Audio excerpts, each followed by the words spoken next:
Gaya kreatif dalam fotografi adalah seronok dengan menggunakan kamera yang telah diproses untuk mencapai matlamat fotografi dan artistik anda.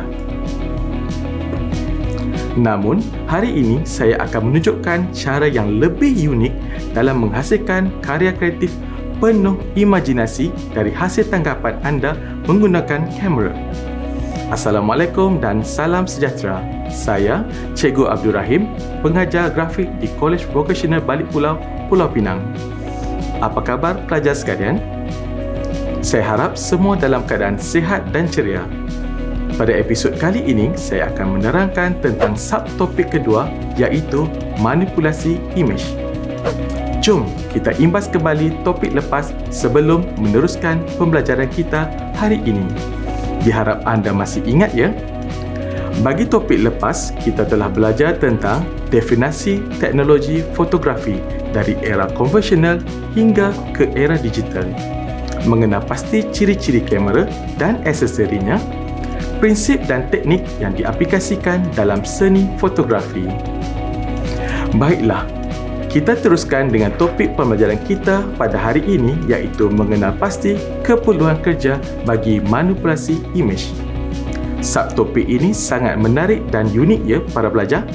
Jadi, kekalkan tempat duduk anda sehingga tamat episod ini. Kita teruskan dengan objektif pembelajaran. Bagi episod ini, pelajar akan dapat mengenal pasti keperluan kerja bagi manipulasi imej dan membuat manipulasi imej atau gambar berdasarkan keperluan kerja yang ditetapkan. Sebagai pendahuluan, saya ingin bertanya kepada pelajar-pelajar sekalian. Pernah dengar istilah manipulasi? Manipulasi merupakan perkataan pinjaman dari bahasa Inggeris iaitu manipulation, yang membawa maksud mengubah sesuatu benda, mengubah ayat asal jadi tidak asal, mengubah ayat benar menjadi salah, mengubah ayat salah menjadi benar, ubah-ubah dan terus berubah.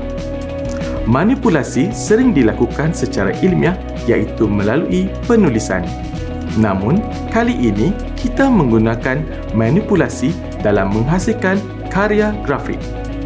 Maka, photo manipulation atau manipulasi foto adalah sebuah aplikasi atau penggunaan teknik mengedit atau mengubah gambar untuk menghasilkan sebuah ilusi daripada gambar sebenar. Sekarang, cuba bayangkan situasi berikut. Situasi pertama, gambar lelaki gempar macam saya bertukar menjadi sasar berotot dalam 5 minit sahaja.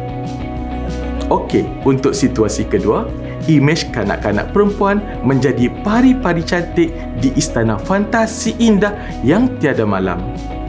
Bagaimana pula dengan situasi tiga? Katak hijau berkepala buaya yang ganas. Pelik kan? Ya, inilah situasi gambaran bagi manipulasi foto. Sebelum saya meneruskan lagi topik ini, apa kata kita kembali ke sejarah lama di mana imej manipulasi telah diaplikasikan walau tanpa bantuan mesin canggih seperti komputer. Perhatikan imej pada gambar ini. Sebenarnya, gambar General Grant di City Point adalah komposisi dari 3 keping gambar. Ini adalah gabungan dari gambar latar ditambah dengan kuda dan badan dari gambar lain dan kepala General Grant dari gambar lain. Cuba lihat gambar ini pula. Ini adalah manipulasi gambar lama dari pelbagai sumber yang menimbulkan kesan peperangan. Ini pula gambar Joseph Stalin sebelum dimanipulasi ataupun disuperimpos. Anda rasa apa yang berlaku selepas gambar ini diedit? Wow, imej lelaki di kiri Joseph telah dikeluarkan tanpa kesan yang nyata. Rasanya ini mungkin cara unfriend di media sosial pada zaman dulu-dulu. Ini pula potret gambar Goebbels yang ditambah gambarnya ketika sedang berkhidmat dalam ketenteraan. Pada asalnya, imej Goebbels tiada dalam gambar tersebut. Pasti anda tertanya-tanya, bagaimana imej ini dibuat dan dicetak? Peralatan retouching. dari era pre-digital seperti cat gouache, pemadam khas, arang dan airbrush. Nampaknya mereka dulu sangat-sangat teliti dan tajam penglihatan mereka ya. Yelah, kita sekarang boleh zoom sebesar-besarnya untuk imej yang sukar. Selesai lihat kaedah lama dalam mengedit foto, sekarang kita lihat jenis-jenis manipulasi foto digital pula. Terdapat dua kaedah yang biasa digunakan dalam manipulasi imej foto digital. Yang pertama adalah technical retouching, di mana gambar diedit sedikit supaya menampak lebih kemas, terang tanpa mengganggu imej asal secara nyata. Manakala yang kedua adalah creative retouching, iaitu mengedit gambar yang lebih kreatif mengikut idea mereka untuk menghasilkan gambar yang sangat menarik. Jom kita lihat contoh-contoh manipulasi yang kreatif. Contoh yang pertama ini adalah imej wanita yang ditambah efek khas supaya hasilnya lebih menarik dan kreatif. Berikut pula karya foto manipulasi sesuai untuk periklanan produk dengan cara yang unik. Bukan sahaja pada produk, malah aktiviti dan gelagat manusia juga boleh dimanipulasi dengan teknik yang menarik. Sangat menarik kan karya-karya manipulasi tersebut? Jadi, kita teruskan lagi kepada objektif seterusnya, iaitu memahami keperluan kerja bagi foto manipulasi. Dalam industri rekaan grafik, karya foto manipulasi sangat penting dalam menghasilkan label dalam pembungkusan, reka bentuk korporat, periklanan dan reka bentuk penerbitan seperti majalah, risalah, laporan dan sebagainya. Apa yang penting sebelum melakukan karya manipulasi foto, anda perlu memahami perkara-perkara berikut. Saiz dan resolusi karya bergantung pada output akhir karya anda. Mod CMYK adalah untuk percetakan seperti penerbitan majalah, poster, risalah dan sebagainya. Manakala mod RGB adalah untuk dipaparkan pada skrin seperti paparan di monitor komputer dan juga telefon bimbit. Mari kita teruskan lagi dengan proses menghasilkan foto manipulasi imej. Anda telah mendapat keperluan kerja bagi tugasan berikut. Anda dikehendaki menyediakan poster bagi jus nanas yang akan dipaparkan di media sosial seperti Facebook dan Instagram. Langkah pertama yang perlu anda ambil adalah kenal pasti output untuk menentukan saiz, mood dan resolusi imej. Seterusnya, pilihan konsep warna dan sasaran pengguna bagi produk tersebut. Kemudian, buat lakaran konsep idea sebelum memulakan proses manipulasi. Langkah pertama yang anda perlu ambil adalah membuat lakaran awal atau lebih dikenali sebagai thumbnail. Dalam fasa ini, anda akan menggambarkan konsep idea, menghasilkan pembangunan idea, seterusnya mengemaskan lakaran yang bersesuaian. Kemudian, demonstrasikan idea dan konsep dalam proses pembangunan produk. Akhir sekali, anda akan membentangkan karya pada pihak atasan atau pesyarah anda. Berikut adalah beberapa contoh lakaran awal untuk tugasan ini. Proses ini adalah penting untuk pencabahan idea dan memudahkan tugas kita dalam perancangan yang jelas dan teratur. Di sini, saya telah membuat 3 lakaran awal untuk dipilih. Setelah membuat perbincangan demi perbincangan, satu pilihan lakaran awal akan dimurnikan dengan lebih teliti dan kemas. Saya memilih lakaran kedua untuk dibuat foto manipulasi dalam tugasan ini. Maka, inilah hasil pemurnian lakaran awal saya tersebut. Kita lihat proses pembangunan dari lakaran hingga hasil digitalnya nanti. Dalam proses pembangunan karya, anda perlu mengenal pasti output akhir, adakah untuk dicetak atau dipaparkan pada skrin, memilih format fail yang sesuai mengikut output, menghasilkan karya saiz yang ideal, menyiapkan karya dengan persian desktop publishing.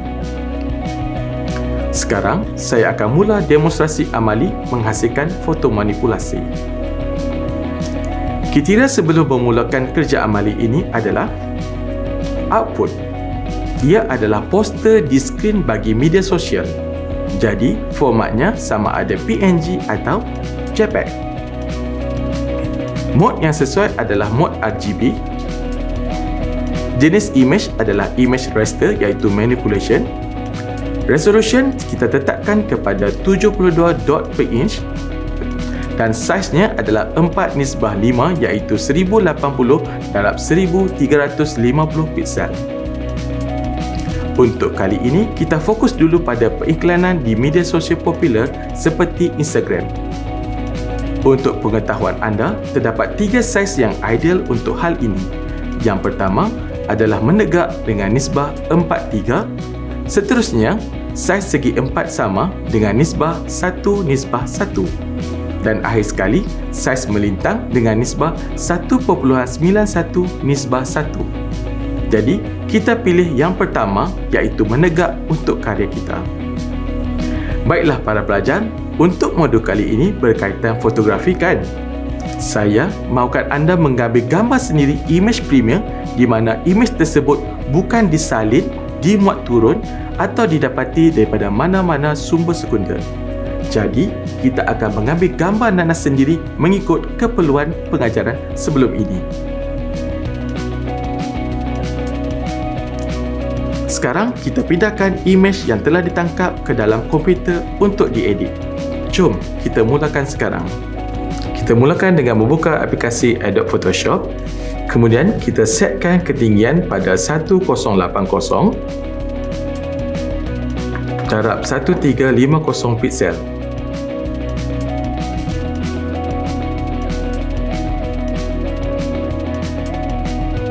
Kemudian kita setkan resolution pada 72 dpi. Canvas kita berupa seperti di skrin. Tukar warna latar kepada warna turquoise. Kemudian tambahkan layer baru. Gunakan brush tool untuk menambahkan efek cahaya. Maaf, kita tukar pada warna putih ya.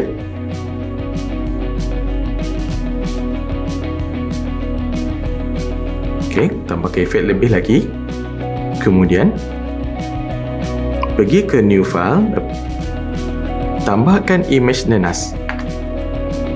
Gerakkan image tersebut supaya nampak sesuai. Kemudian kita akan gunakan magic wand untuk memadam warna latar putih. Padamkan pada baki-baki warna yang terdapat di bawah nanas. Setelah puas hati, kita ubahkan nanas supaya kedudukannya lebih baik dan sempurna.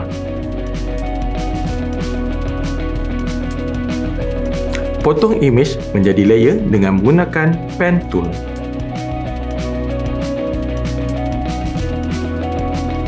Ini adalah berdasarkan daripada lakaran akhir kita tadi. Okey, kemudian make selection dan cut Ctrl X. Ctrl V untuk tampal.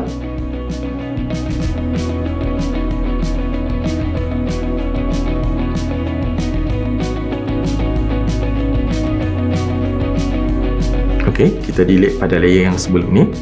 Kemudian menggunakan pen tool, kita buat pada potongan untuk layer kedua. Ulang kaedah yang sama seperti yang kita buat sebelum ini.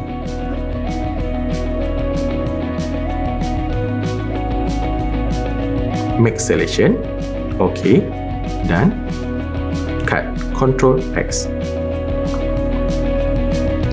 Kemudian paste Ctrl V. Kita teruskan langkah untuk layer yang seterusnya.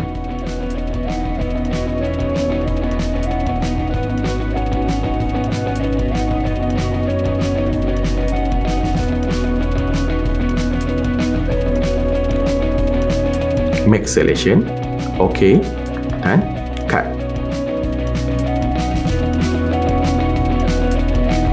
Kemudian Ctrl V.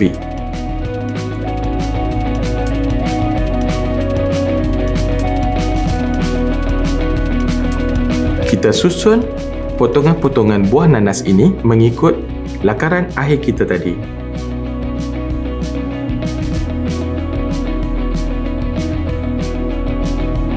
Saya menyusunnya seperti sebuah huruf C.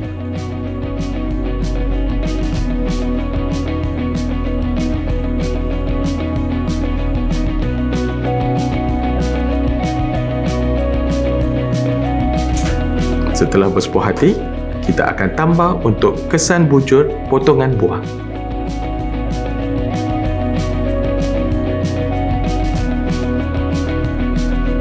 Saya memilih warna kuning sebagai isi buah nanas tersebut. Kemudian, ubah suai bujur tersebut menjadi isi nanas dengan kaedah tekan Ctrl T untuk transform.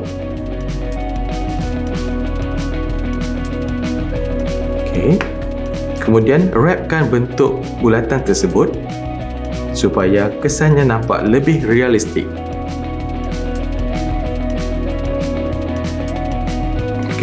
Pindahkan layer bulatan tersebut di antara layer pertama dan layer kedua.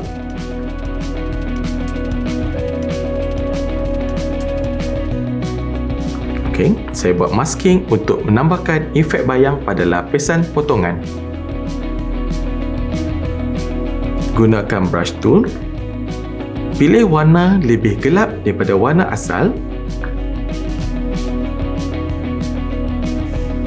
Kecilkan brush dan tambahkan kesan bayang di bawah potongan atas.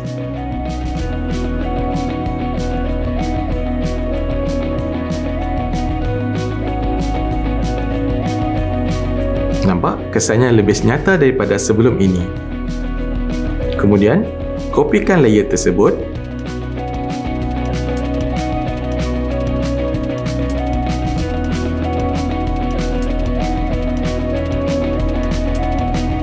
Ctrl T untuk transform layer tersebut. Susun di antara layer kedua dan layer ketiga.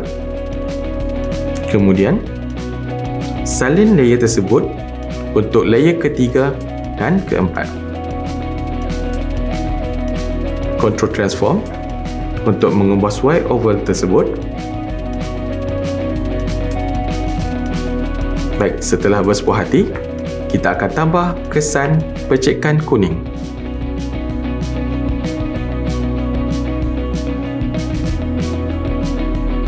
Untuk kali pertama, kita letakkan percikan ini pada di antara layer terakhir dan juga layer ketiga. Transform menekan Ctrl T dan wrap image percikan air.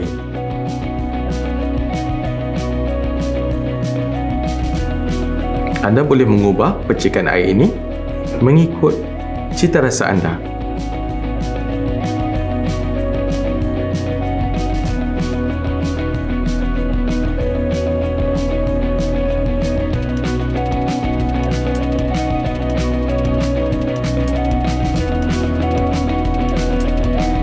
Saya mengubahnya agar imej tersebut nampak lebih realistik dengan keluar dari potongan buah nanas.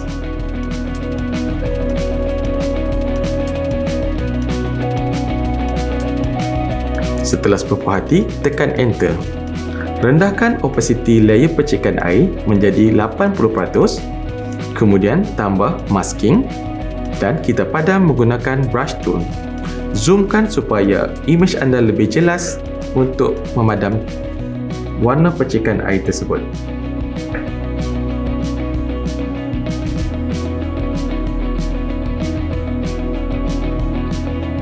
Bagi percikan yang tersembunyi, kita padamkan imej tersebut.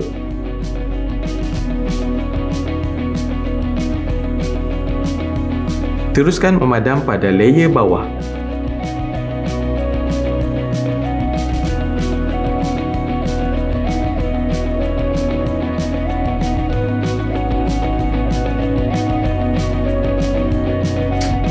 Jika terlajak, anda boleh menekan Ctrl X dan brush semula untuk pembetulan.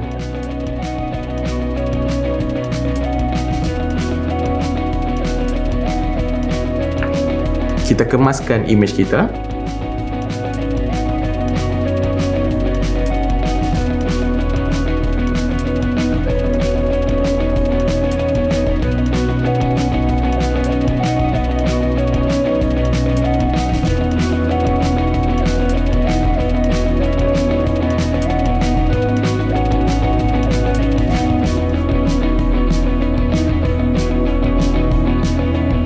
Okey, setelah berpuas hati, naikkan semula opacity menjadi 100%. Baiklah, kita akan ulang langkah percikan air ini bagi layer bawah pula. Saya hanya memilih sebahagian sahaja daripada percikan awal.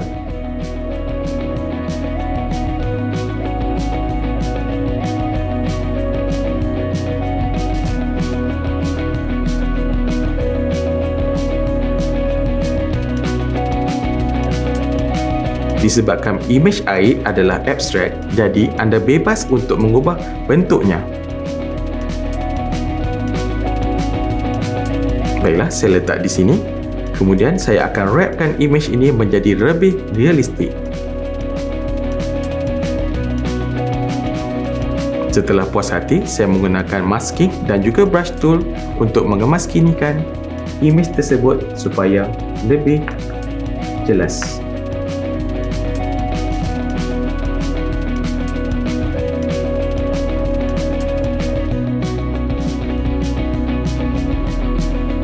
Okey, kita ulang langkah seterusnya. Yang sama juga, tetapi kita buat di sebelah sisi kanan. Ctrl T untuk transform image tersebut.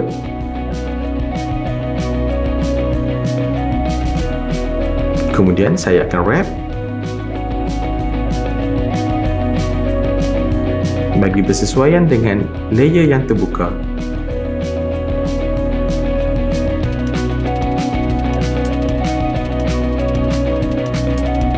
Gunakan masking dan brush tool untuk mengemaskan percikan air anda.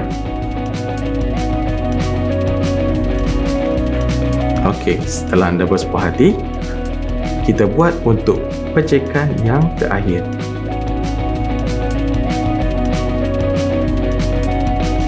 Kita ulang langkah yang sama, kita copy dan bawa ke imej asal.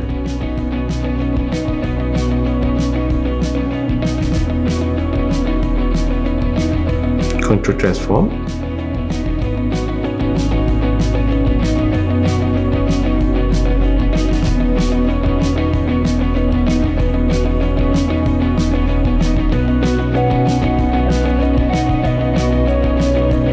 Okey, setelah puas hati, gunakan masking dan brush tool untuk memadam hujung percikan tersebut supaya nampak keluar dari layer nanas.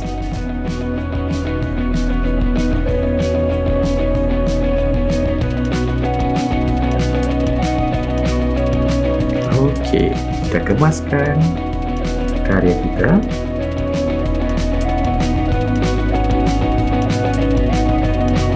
Anda berpuas hati? Okey, ini keseluruhannya. Kemudian kita tambahkan efek teks.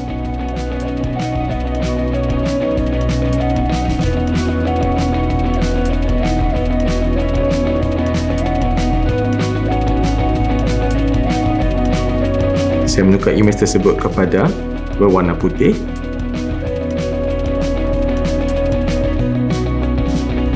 Susun teks tersebut berdasarkan lakaran awal tadi.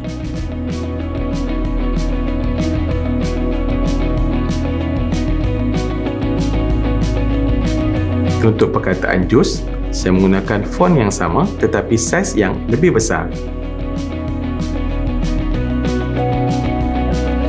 Font tersebut tidak jelas, namun saya tambahkan pada layer style menambah stroke sebanyak 10 pixel dan saya tambah drop shadow. Kemudian saya letakkan font tersebut di belakang imej nanas. Voila, dah siap. Okey, sekarang kita nak simpan karya dalam format yang dikehendaki. Pergi ke File, Save As, pilih format Photoshop.psd, kemudian namakan file tersebut Poster Nanas, kemudian Save dan tekan OK. Kemudian kita nak save juga sebagai format JPEG. Ada PNG atau JPEG, kita pilih JPEG dengan nama yang sama, pilih pada skala 10 dan siap. Tahniah, anda telah berjaya menyiapkan poster untuk Pineapple Juice bagi tugasan kali ini. Maka, selesailah tugas kita menghasilkan periklanan dengan kaedah manipulasi foto. Ada pelbagai hasil karya yang boleh dihasilkan dengan teknik yang sama. Ini antara contoh-contohnya. Selain buah-buahan, anda juga boleh aplikasikan pada wajah orang atau juga menggantikan imej percikan air kepada imej flora yang lebih fantastik. Sebelum kita mengakhiri pada episod kali ini, jom kita uji minda dan mata anda. Apa? Uji mata? Ya. Sebagai seorang perekal grafik, pandangan anda perlu tajam dan melihat dari pelbagai perspektif. Jom kita mulakan. Anda diberi dua gambar berikut. Nampak macam sama kan? Cuba anda teka yang mana satu imej asal dan yang mana satu imej yang telah dimanipulasikan. Tepat! Imej asal adalah imej di sebelah kanan anda, manakala imej kiri telah dimanipulasikan. Tahniah! Okey, kali ini imej yang lebih mencabar dan memerlukan ketajaman mata anda. Dari imej yang diberikan, ada berapa keping gambar yang telah dimanipulasikan? 5 imej? 10 imej? Apa? 30 imej? Sebenarnya, terdapat 16 imej yang telah digabung dan dimanipulasikan untuk menghasilkan karya tersebut. Sangat indah dan menarik, bukan? Baiklah, sebelum berakhir episod kali ini, mari kita tingkatkan kemahiran dengan cuba menghasilkan imej buah yang berlainan dan menggunakan teknik yang sama yang kita pelajari sebentar tadi. Semoga apa yang dipelajari hari ini menjadikan karya anda lebih hebat dan menarik di masa hadapan. Sehingga kita berjumpa lagi. Selamat berkarya, selamat maju jaya. Bye.